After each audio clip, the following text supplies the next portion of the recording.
Michigan State, you already know the news by now. They fire Alan Haller. Was this the right move for Michigan State? And what is up next? Let's talk about it with our guy, Justin Finn of 24/7 Sports.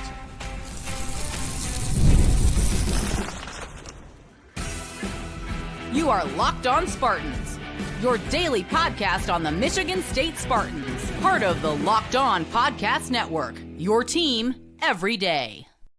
Spartan friends, Spartan family, Locked On Spartans listeners, thank you all so much for tuning in to today's episode of Locked On Spartans. It's your team in green and white 5 days a week. Please rate, review, subscribe. Comment below your thoughts on the whole Alan Haller dismissal from Michigan State. I'm sure no one's got real passionate opinions on that, Justin. Not around these parts of East Lansing, folks. Please, again, rate, review, subscribe, do the whole 5-star thing. And guys, this is the second show where we've talked about this. I did an instant reaction, so instant that we didn't know if it was Alan Haller stepping aside, if it was Michigan State saying, hey, thanks for all you've done. There's the door right over there. And it happens to be, well, the second thing I just read right there. Michigan State saying, hey, you know what? Thanks for the memories. Good times. Good luck. And thanks for what you've done here. And I guess I kind of get it. You know, like I said during the instant reaction show, Justin, that he was a solid select director. Not great. I don't think it was horrible. Look, I mean, in the past era, I would say he was very good, actually. Like women's soccer doing great, gymnastics doing great, hockey doing great. You navigated the Jonathan Smith hiring well, but this is not that era anymore. This is the NIL era. This is the revenue era where you need your top sports performing at its absolute best. You need the donors all on board. So, look, I'm kind of mirroring what President Kevin Guskowitz said. I screw his name up every time. Thanks for all you did. It's time for the next step up. Justin, is that the read you have on it too? Did I say anything outlandish there? Do you heavily disagree with anything, or what's your whole take on dismissing Alan Haller? Yeah, I'm pivoting hard here because I thought when you said talking about the big news, I thought we were going to talk about Amazon's earnings report. So now you kind of got me here in a surprise bind. Sorry, caught you off guard again. Piecing together my thoughts, I would say definitely that's exactly the case. As I've kind of described him the entire time he's been here, I would say highly competent, but not cutting edge. Sure. And I think at the end of the day, I don't necessarily agree with some of the narratives out there that, oh, now that Haller's gone, I think now they can just turn on the money faucets. And I think Michigan State is magically going to be recruiting at a higher level and all these things. Okay. I think there's a danger that people are deluding themselves a little too much here and just thinking that, oh, problem solved, like this is it, Michigan State's back. For example, I probably can count about, I don't want to give a number, but a handful of transfer portal football recruitments where Michigan State either matched or had the highest offer on the table in the portal, but kids wanted to go somewhere where they can compete in a college football playoff this year. So there are definitely ways that Michigan State can be probably better run in terms of a fundraising standpoint, and I would expect them to be better run with the next AD. Alan Haller, from kind of what everything I've been told, he was an introvert, and he wasn't a bad guy or anything of that nature, but he just wasn't kind of, I guess, built to kind of just seek money and kind of be a salesman. Sure. But I also don't think that suddenly you hire the new guy, there's going to be like 30% more funding coming in, and magically kids are just going to start popping up left and right on campus that are at a higher echelon. So yes, I do not disagree with the decision to move on from him. But I also think that the level of, I guess, overstatedness on, oh, Michigan State was broke. Now Haller's gone. Now they're going to be rich. I don't think they were ever broke. I don't think they're magically going to be like ultra wealthy. And I think that's fine to say, even if you think that they needed to step up. Yeah, and I also said this too, that depending on who you talk to, like the donor relationship with Alan Haller was or wasn't all there. Certainly people I've talked to said, no, it wasn't there. But let's not make a mistake here. Like, there's never going to be an athletic director that has 100% approval rating from all donors. Like, can it take a few steps up? Sure, it absolutely can. But man, when like the people throwing the money around are the only ones making the decisions, like surely that's never backfired anywhere in the nation. But it's just, look, a problem that Michigan State has with the rest of the nation. But yeah, hopefully, just like you said, I mean, maybe not as salesy as you want your athletic director to be. I feel bad, like kind of raking him over the coals because largely a nice guy, just like you said. He was competent, a former Spartan football player, but It is an ever-changing landscape, and we just need to be a little bit more aggressive here. So along with that, though, I mean, it might be pretty obvious that it is the NIL.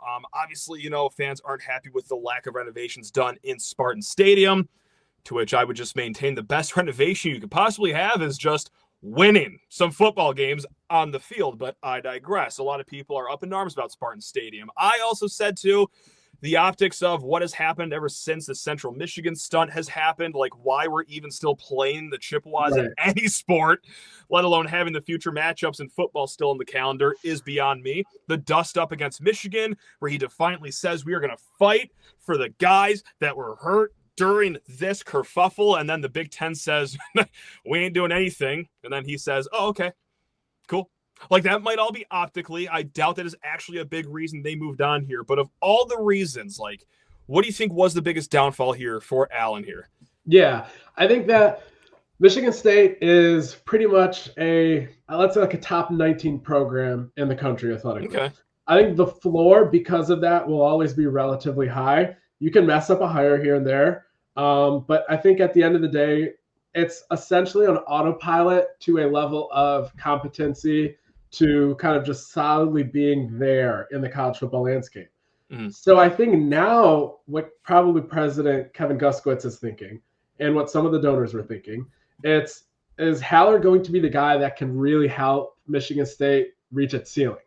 Because the floor, like I said, kind of on autopilot. And I think at that point, that's where the answer was no. So I think his undoing was kind of that they don't think that he's I'll take Michigan State to its ceiling AD. Mm-hmm. He's just, I'll make sure everything is steady at Michigan State and will be respected, but probably not dominating. And I think if you need to specifically tie that to anything, I think it was kind of, as we talked about before, like it wasn't the fundraising type of forward-thinking, cutting-edge AD. And I don't know how many of those are out there. I don't know how tangible of an upgrade the next guy will be, but I also don't mind them thinking that they can go ahead and upgrade and then now going ahead and trying that. Because like you said, the donor relations were kind of like the main thing that's been mentioned to me, but it wasn't that they were strained or that they didn't like the guy. It was just that more so that the guys that were donating were the ones that are like all the way at the top of the food chain, like your Greg Williams, your Bob Scandalaris, your Steve St. Andres of the world. Guys, that it doesn't really matter who the AD is. The coaches are going right to him and saying, guys, I got to get 500,000, 1 million for this portal class and this and that. And that's fine. I don't know how much that'll go up with the new AD, but it's like the guys in the second and third tiers, the guys that maybe don't feel like the perks are there for if they were to donate, or maybe like a new system to kind of intertwine like NIL donations with like Spartan loyalty points, things of that nature. So there's those kind of systems that maybe we're not firing on all cylinders. But I also, like I said, like I don't think like suddenly Michigan State's going to be bringing in double the money, because the big money donors, if Izzo's calling them and saying, hey, I want $1 million for like Darius Adams or something, they're doing it regardless of who the AD is. So again, like I don't think it raises the expected cash flow a ton. But if you can win on the margins and maybe get some of the second and third level guys going, I think that'll help. And I think that's the goal here. Yeah, and I also said this too in the instant reaction, like just the regular Joe Schmoes like myself, that are taking off 5 zeros of what even the second or third tier donors are doing. Like, just let us know where we can donate, like Holloman hits a half court shot. Oh my God, it is hysteria in Spartyville. Like, well, where can I send my money as I'm in a frantic jubilee of celebration right now? Like, there's not a lot done with like the bottom 98% of donors, but we just want to feel included, like, does it actually matter? Will we even make up 95% of the bottom line? No. We don't, but still, hey, it's nice to be included. But again, like I'm just picking and prodding here. We're going to talk about, hey, who is going to come up next here? Maybe I don't have the exact names outside of Bubba Cunningham, but what kind of a select director, what's going to happen? And then, hey, a little bit about your fancy night, Justin. And yeah, I'm going to talk about these horses running this weekend too. But first, I need to talk everyone's ears off about Supply House. Get the supplies you need from the site made for the skilled trades. Yes, we are talking Supply House. Whether you're in plumbing, HVAC, or electrical work, Supply House is a reliable way to order products online. Their easy-to-use website is packed with helpful resources and the latest product info to help you get the job done right. Plus, With a complete inventory of over 200,000 parts from 400 plus top brands, you will find exactly what you need delivered fast from coast to coast. Need help with an order? Supply House offers expert support and industry-leading service, so you'll always talk to a real person. And for the trade pros looking for an extra edge, their free TradeMaster program offers exclusive perks like dedicated phone line, free shipping, and discounts on every order. Thousands of skilled professionals are already taking advantage, and now it is your turn. Join the TradeMaster program today at supplyhouse.com/TM and start ordering plumbing, HVAC, and electrical supplies with just a few clicks. Plus, use promo code SH5 for 5% off your first order. That's over at supplyhouse.com.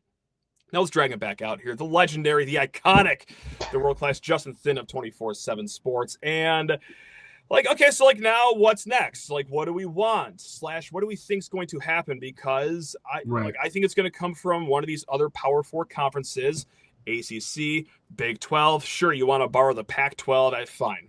Your prerogative, whatever's left of them. But hey, you know what? Maybe not someone that's in the SEC or in the Big 10, because those are the two mega conferences, just like you said. The floor is always going to be there for schools like Michigan State. Right. Do you pick, go down to North Carolina, get Bubba Cunningham, who I just learned a few hours ago, he's a Flint, Michigan native. Bring Bubba home from North Carolina. Or I don't know, I'm just thinking of like what other schools punch way above their weight in NIL. Right. Texas Tech is one that comes to mind. I don't know, but it's someone that's going to be energetic, extroverted, salesy, fundraiser. Yeah. So that's where I'm at. Yeah, definitely. You're thinking along the right lines for sure of kind of like how the Big 12 and ACC is drowning. And I think a lot of those guys would be willing to come on the board. I would even expand the net further and even say like someone from like a high level G5 who like their program shouldn't even be remotely afloat. And let's say they're winning 10 games in the G5 level or something. But the main thing I would say is someone who's been an AD, not like a deputy AD of like a successful program, which I guess you could sell me on that if the guy's only role was fundraising, right? Or, you can't paint it with a broad brush. But I think Michigan State's uniquely in a position now to go get someone who's done the job, but just at a university that probably isn't seeing the funding in the future that Michigan State will be, and leveraging that advantage and getting them. So that to me is how I look at it. Is it'd be nice if it's in the bottom 2 of the Power 4, but really anybody that is keeping a program afloat that has been facing a lot of challenges. Bubba Cunningham is a name that's definitely been floated. I know for sure that Michigan State has had conversations with him. I don't know if those conversations are going to continue. I don't know kind of anything along those lines.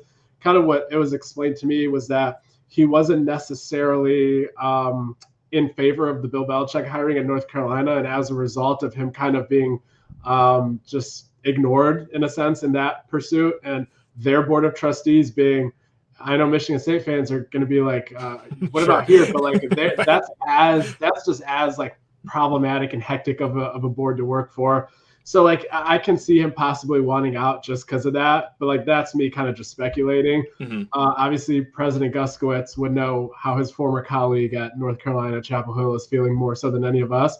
So if he's not interested, they'll easily be able to move on quickly. My guess is that people like myself that are finding out this name are finding out like way after they've already had these conversations. The conversations could be months old, and they could have already moved on from him for all we know. But yes, that is a name that made a lot of sense.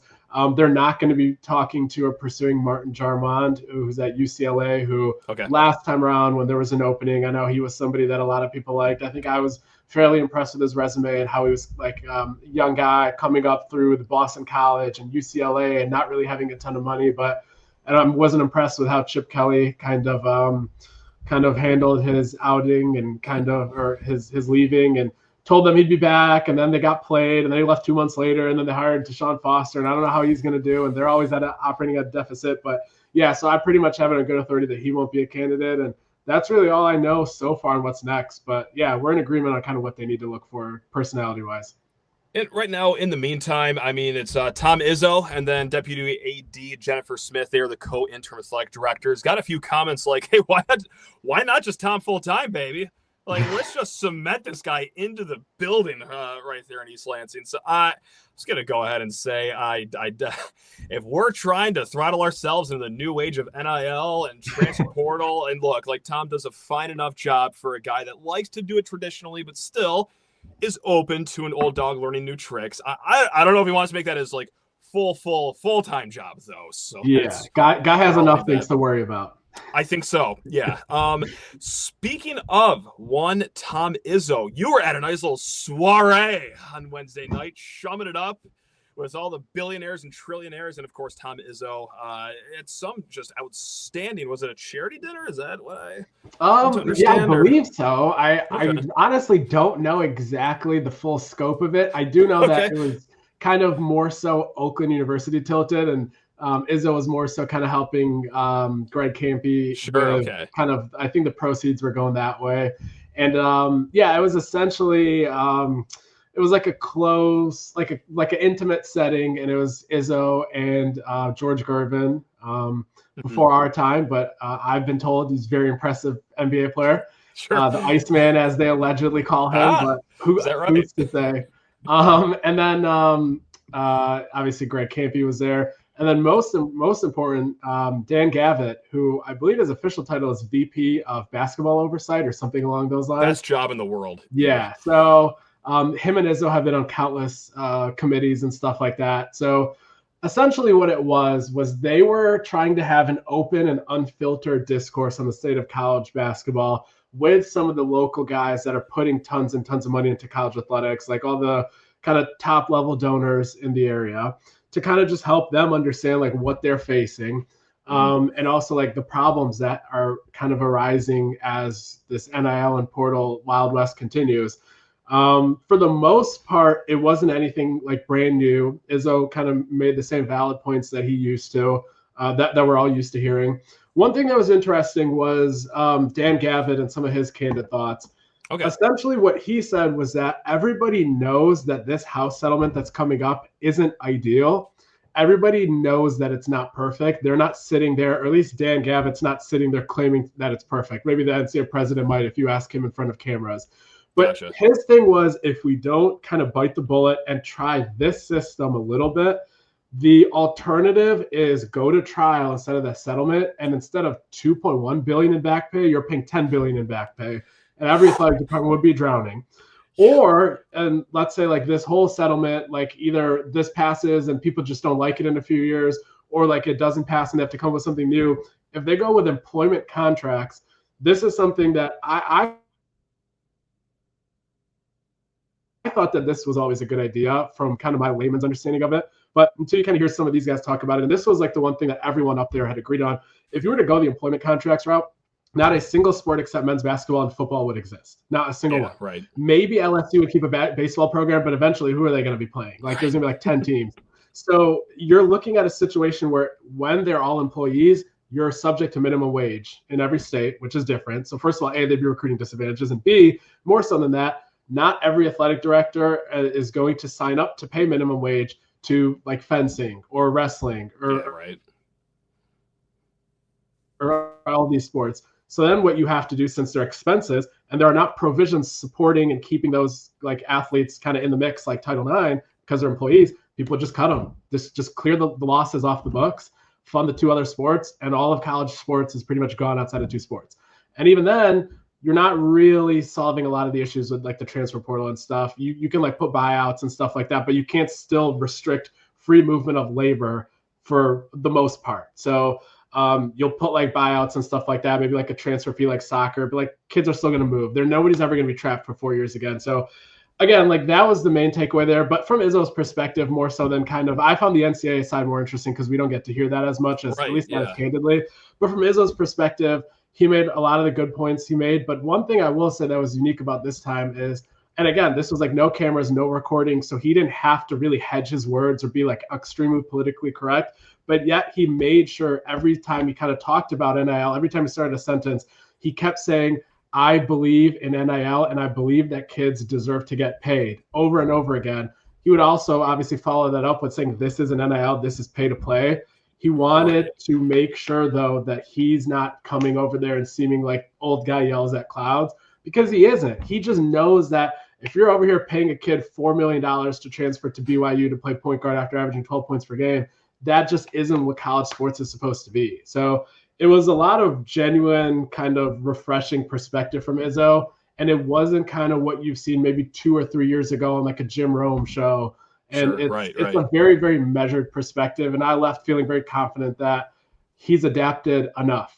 and anything more that people want him to adapt, which, I mean, I guess like you can point to Purdue and some of these coaches that have done just a little bit more without becoming Eric Musselman or Jimbo Fisher or whatnot. I hear all that, but I left feeling like Izzo has like a total grasp on the situation, and I pretty much agreed with everything he said.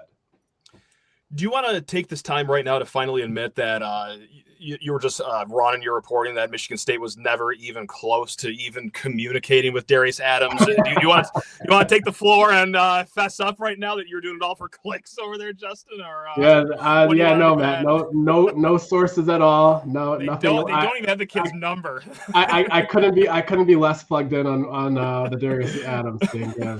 It definitely wasn't discussed with a lot of the people that were there last night for sure. Anything. Good. I hope it wouldn't. Okay, that's good. Perfect. But no, on a real note, this is a bummer because it's no I don't know, nefarious conspiracies of like, oh, Maryland just like paid so much more. Like, no, this was just a fair and square recruiting loss. Like, am I getting that read right on this whole thing? Yeah, definitely. And I believe the final number that Maryland probably paid did outbid Michigan State, but it wasn't one of those things of Izzo sitting there and just like pearl clutching, like, how dare you ask me for this money? That's not the game we play. They blew Tennessee's NIL offer out of the water. Okay. Georgetown couldn't even compete remotely with Michigan State's NIL offer on the table. Gotcha. The first offer that Michigan State made before they raised things like multiple times already came in ahead of what Tennessee and Maryland and Georgetown's like final offers were. Like, Michigan State absolutely was playing the game here. They had like 4 Zoom calls trying to close on the kid at like various points of the process. Like, there was no half-hearted effort or anything like that. Because I don't know about you, Matt, but I, for one, do not offer to pay obscene amounts of money for an asset that I have no desire in trying to acquire. Do it all the time. I sure don't schedule 4 calls about it to try to secure it. So I'll tell you that. And Izzo and I think Thomas Kelly and some of the other assistants, they worked on this tirelessly. At the end of the day, I think Maryland's pitch and kind of the reason they won was more so the stylistic usage. I think this wasn't one of those situations either where Izzo was like, don't you dare ask me for playing time. You'll earn every minute. He pretty much was like, look at Jace Richardson. Look at how many minutes he was playing by March. If you earn it, it's all right there. And there's no Jaden Akins this time. There's no Traylon Holloman. There's a kid transferring up from Samford, and there's Kurtang, who obviously he wasn't going to badmouth his own players to a prospect. Obviously goes without saying. But the kid can just look at the box score from last year and understand that, like, Kurtang is going to be probably a great player for Michigan State. But, like, this year he wasn't going to look at the minutes on the paper and be like, oh, no, I can't play here. So it wasn't because Izzo wasn't willing to kind of talk about playing time. It wasn't, like, really the money. I got like 3 offers that were all very, very competitive, and the last one higher than I ever thought Michigan State would go. So, yeah, and at the end of the day was, I think at Maryland, he got sold as the guy to bring Maryland basketball back under a new era, and just basically you can do whatever the hell you want on the court. And that's kind of how Buzz Williams has done it, and they won it kind of fair and square. And if you kind of look back at a lot of these Michigan State recruitments, like the Jalen Harrelson thing, like, I'll tell you what, if Michigan State and Indiana lost the recruitment to Notre Dame basketball, it's not because they were being cheap. I'll tell you that. Gotcha. And it's just a pattern now of them missing on a couple guys and people just running and saying, oh, Izzo's cheap. The game has passed Izzo by. Sometimes you just lose a recruitment. And even the infallible Tom Izzo can lose a recruitment here and there, and it doesn't mean he's doing anything wrong or he's holding back or the game has passed him by or he's lazy. That doesn't fit the narrative, though. Like, no, it's always got to be about money, and it's always got to be in multiples of millions. He could have gotten him if he really wanted him. No, you guys, he wanted him less than you guys did. He's called the kid 4 times and making 3 offers because he's really his heart's not in it, but your guys' heart is. See, you get it. I'm glad you finally get it around these parts, Justin. It's about time. Really quick before we let you go. Do you care if I do some financial planning with you on the call right now? Because one of my favorite events of the entire year is going to take place on Saturday, 6:57 p.m., the post time for the Kentucky Derby. That's right, big boy. Get your pen out, Justin. Let's go, baby. What do you got? I'm going to go with the second favorite right here. I'm not going to go with journalism. I'm going to go with sovereignty. Right now, posted at 5-1 as of Thursday morning. I think that's going to move by the time this race goes off. But hey, this is a cat, or rather a horse, I should say, that has won at Churchill Downs before. He also beat Sandman in that race. It was quite some time ago, but still, anytime you're winning a head-to-head against another really solid horse, you'll take that. Now, the last race, second place to Tappan Street in the late March Florida Derby. Now, Tappan Street, not racing in this Derby. He's got a stress fracture going on. So the trainers liked what he did. The jockey liked what he did. The stable liked what he did in that race. And he is a late closer. Justin, you will not see this horse for the first minute and 40 seconds of the race. He will not even be in the camera shot until the home stretch. He is a late closer. Now, why am I going with him and not Journalism, who's 3-1 to win as a favorite? Well, in Journalism's 4-race win streak, he's faced a combined 21 horses. These are all Mickey Mouse 5-horse fields. One of them was a 6-horse field. This is going to be a 20-horse party going on. I like the experience of Sovereignty. Now, look, if you want me to throw some launch outs out there, I like Tistastic, the winner of the Louisiana Derby. I think he'll benefit from that extra furlong in the Kentucky Derby. Publisher, second place at the Arkansas Derby, sired by my favorite horse of all time, American Pharaoh, so maybe some good genes are in there. And then if it's a little muddy, which some precipitation could be in the air, Coal Battle, just because Coal Battle has won twice in sloppy conditions. So my trifecta is going to be Sovereignty, Sandman, and then Publisher number 3, but I will have Tistastic as a place bet there. Did any of that make sense to you? Do you want to fade all that because that's just how betting has been going for me lately? Just give me some false hope here, Justin. Yeah, I've written all of that down, and I'll be emptying the Roth IRA and the 401k both to go ahead and bet on those. And hey, at the end of the day, some of this plus 500 on Sovereignty bet that I've written down, if that hits, Maryland better hope that Darius Adams enrolls by then, right? Because I know that's where every penny of your money's going. Absolutely. Oh, we're getting Darius Adams here for 4 years if Sovereignty hits. That's right. I cannot wait for him to, instead of the first minute and 40 seconds never be on screen, for the full 2 minutes to never be on screen. It's going to be awesome. It's going to be great. Yeah. I one time gave a winner like 4 years ago, and he literally came in last place by like 50 lengths. It was horrible. But hey, we're going to hit this year. I feel that's better than a heartbreaker. I'll last place is better than a photo finish second. When it's so bad that you could just only cackle like a hyena laughing at it, that's fine. That's the second best thing to actually winning all your money. Yep. Justin, you're the best, my man. Anything we want to plug here before we let you go and enjoy your week? And before we get to MSU Athlete or Kentucky Derby Jockey with my wife. That's right. She's a contestant this year. It's very exciting. Oh, I know. I cannot wait to tune in. Put her in the trenches this year. Yeah, that's right. I don't think there's anything else to plug. I'll continue to have coverage on the Shaw Lane VIP board on kind of everything that we do. Just the usual reminder that whenever you see me tweet, it's like 2% of kind of what I share, and the rest is all on the message board. So please go ahead and subscribe. You're the best, JT. All right, guys, keep it tuned. MSU Athlete or Kentucky Derby Jockey. Let's get it popping. For the, I don't know what number year in a row this is. I've lost track. I really don't even know how long I've been doing this podcast, quite frankly. This is the person that usually keeps the head on my shoulders. What's up, Sam? Wife, right? Is that? I barely see you these days anymore. This is exciting. Wow. Thank you very much for being this year's contestant for MSU Athlete or Kentucky Derby Jockey. But before we get started, let's just ask the question that everyone wants to know. Surely in your youth, you had better aspirations than this, right? Like you probably wanted like your own Prince Charming or something like that. But here you are getting dragged into a basement podcast studio to play MSU Athlete or Kentucky Derby Jockey. So sorry, this is what you ended with. You can comment or not comment on that. I really don't care because we're going to play the game regardless. Now, have you played this game before in your life? No, I don't think so. Okay, the rules are simple. We got 11 names right here. And if you're a new listener, have never played this, 11 names, it's as easy as it sounds. It's either going to be a current MSU athlete or Kentucky Derby Jockey in the Run for the Roses this Saturday. Sam, okay, are you ready? I think so. All right, here we go. Name number 1. We got yourself. Jake Spatafora. Jake Spatafora. Is he going to be on a horsey this Saturday, or does this gentleman wear the green and white and play athletic competitions in East Lansing? MSU Athlete. Okay, he's a forward on your Michigan State soccer team. Well done. You are 1 for 1 as we go to number 2. Okay. Luan Machado. Maybe a Luan Jockey. Machado with conviction. She says Jockey. And that is a Jockey on Final Gambit 30-1. And as you know, Sam, making his Jockey debut in this year's Kentucky Derby. Just very excited for Mr. Luan. You're 2 for 2 so far. People are all over the map with this. How do you feel you're doing so far? Are you sweating? Are you nervous? No, I'm not. Okay.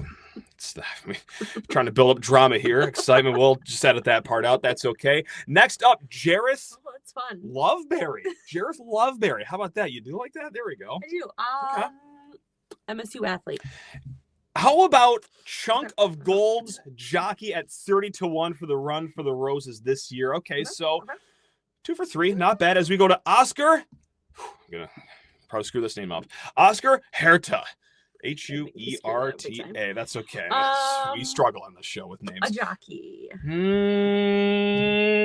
Another forward soccer? Yep, he's a forward on the soccer team. Did you just go to the soccer roster? We went to a few different rosters. We kind of bebop around here. As we go to number 5, Christophe Lemire.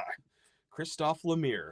Got you sweating now. That's right. Here we go. Let's go. Jockey. I forget actually. Oh, Jockey and Admire Daytona 30-1. Have you been to Daytona? I have been. Excellent. Fun little Daytona story. This is actually one of my favorite stories. We went down with my family. We're talking mom, dad, brother, sister. It was a great time. We were there and we were watching the Red Box Bowl. We said, we ain't missing a snap of this game. And this one right here, the smart one in the room said, you guys are idiots. She didn't actually say this out loud, but she said, I'm going to go sit on the beach and enjoy some sun. And we had a very nice little condo overlooking the ocean. And as the game went on, with every possession, I'm looking out at this lovely one right here, soaking up the sun as we are just all watching the worst football game probably these eyes have ever laid eyes on. So, yeah, I remember Daytona. Great times. Great times. All right, enough of story time with Matt and Sam. Let's get to name number 6, Dominic Pianto.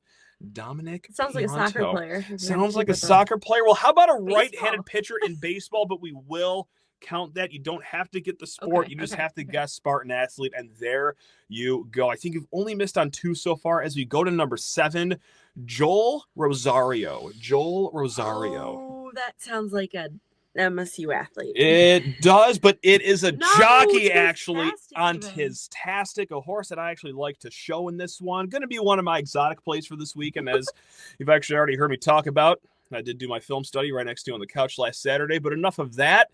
As we go to Luke Pirelli for name number 8. Put the hands up for Luke. Athlete. Cross country runner for your Michigan State Spartans as we go to name number 9, Drew Seabase. Ooh. Seabase, huh? Mm-hmm.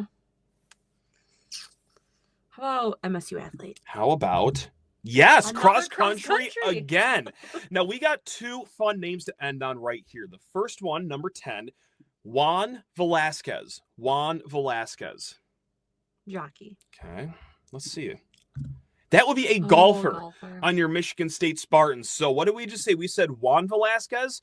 How about name number 11, John Velasquez? Well, that has to be Jockey. We got a Juan, we got a John, and your guess is Jockey. Well, congratulations. You ended on Jockey at Grande, sitting at 20-1. I'm going to be honest. I forgot. I lost track how you did. Asking me to count to 11. I think, 3 or 4-ish. That's pretty good. That's above 50%. You should be very proud of yourself. You know what? Your brother-in-law a few years ago, he only lost on 2 names or something like that. So I know I should have studied harder. Did you have fun though? I did. Was that the most fun we've had in years? Look at us just go. The spark in the marriage is back. Thanks to MSU athlete or Kentucky Derby jockey here on Locked on Spartans. Anything you want to say before we bid farewell to everyone? Oh, I had the wrong graphic up the entire time. Oh, that's okay. Everyone will understand what we just did. Anything you want to say before we just go and enjoy this weekend? Oh, yeah. Oh, it's fine. Oh, that stays in. We get graphics wrong all the time on the show. Please, come on. Happy Kentucky Derby weekend. And happy birthday. Oh, yeah. Now everyone's going to think I just pulled you down just to do that. That's nice. There we go. Awesome. I'll edit that part out, too. All right, guys. We will be back Who knows what's going to happen over the weekend in the world of Michigan State sports, but we're going to talk about it because we do this 5 days Yes, we a do. week. That's Yes, right. Take we care of do. yourselves. Love you all, especially you, Sam. All right, guys, go green.